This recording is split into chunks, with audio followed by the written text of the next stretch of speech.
Bonjour à toutes et à tous, bienvenue sur votre chaîne d'information régionale. En ce jeudi 3 octobre, ravi de vous retrouver pour une nouvelle édition en images en 8 minutes.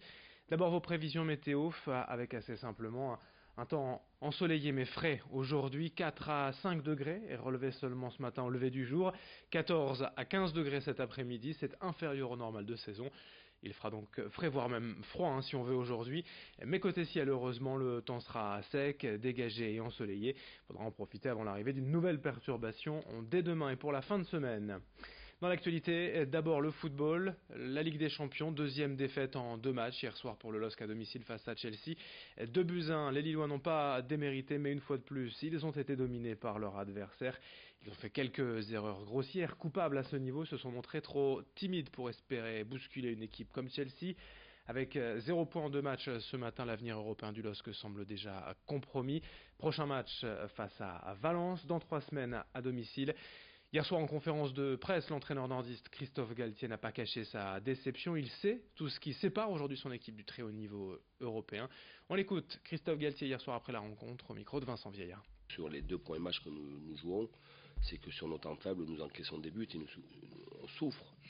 Le premier but est une grosse erreur défensive, le deuxième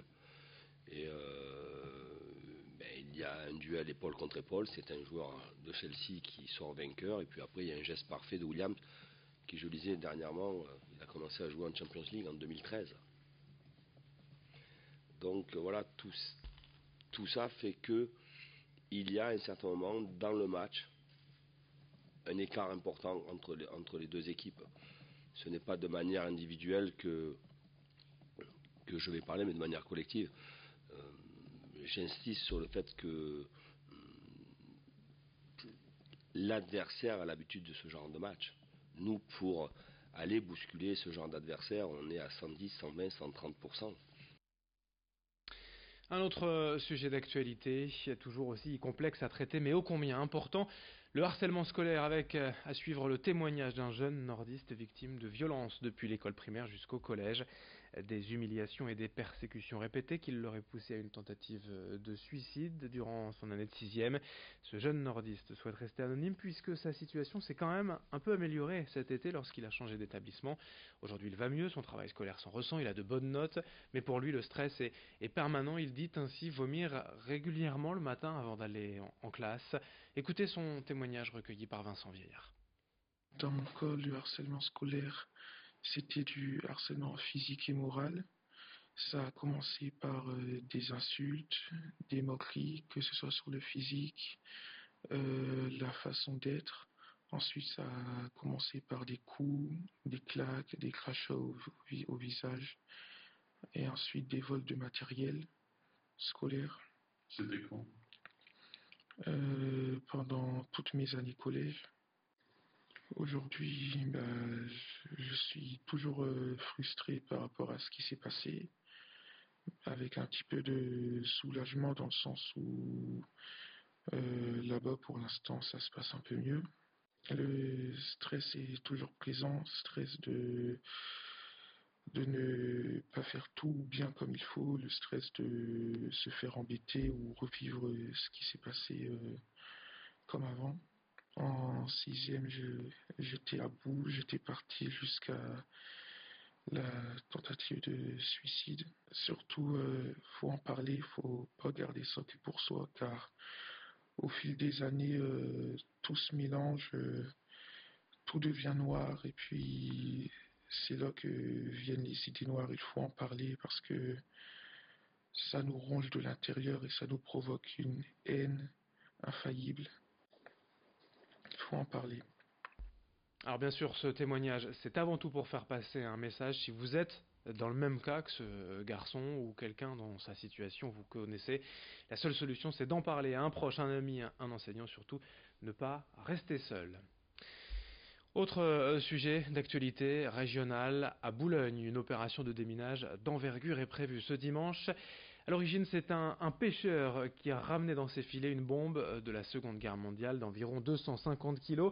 Une bombe qui va devoir être désamorcée dimanche. Une zone de confinement de 1500 mètres autour du port sera en place de midi à 18h45 au plus tard.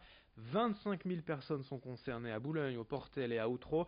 confinés à domicile. Nausicaa restera fermé, le marché de Boulogne est annulé, de même que les manifestations prévues dans le secteur.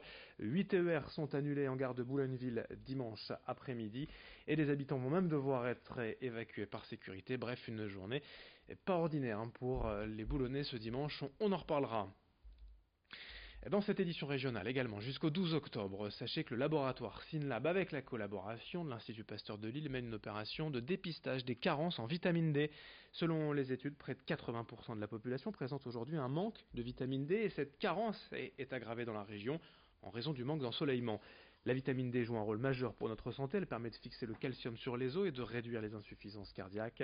Selon les études, elle pourrait aussi avoir des effets favorables pour la prévention de certains cancers. Un dépistage gratuit actuellement pour les habitants de la région. Explication complémentaire au micro de Rémi Desremeaux. Donc nous aujourd'hui on propose un dépistage afin d'évaluer le taux en vitamine D et de voir si il faut ou non supplémenter.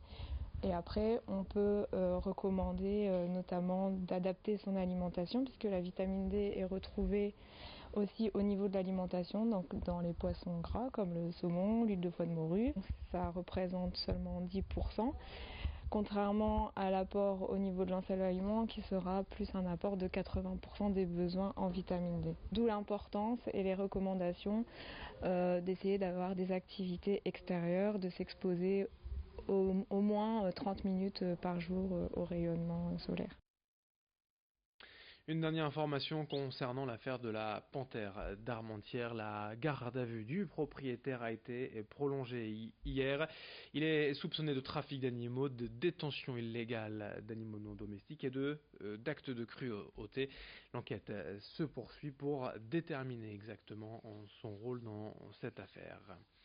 Fin de ce journal, à suivre dans un instant d'autres informations bien sûr près de chez vous, vos prévisions météo dans une poignée de secondes et dès le prochain quart d'heure une nouvelle édition. Très bonne journée à toutes et à tous.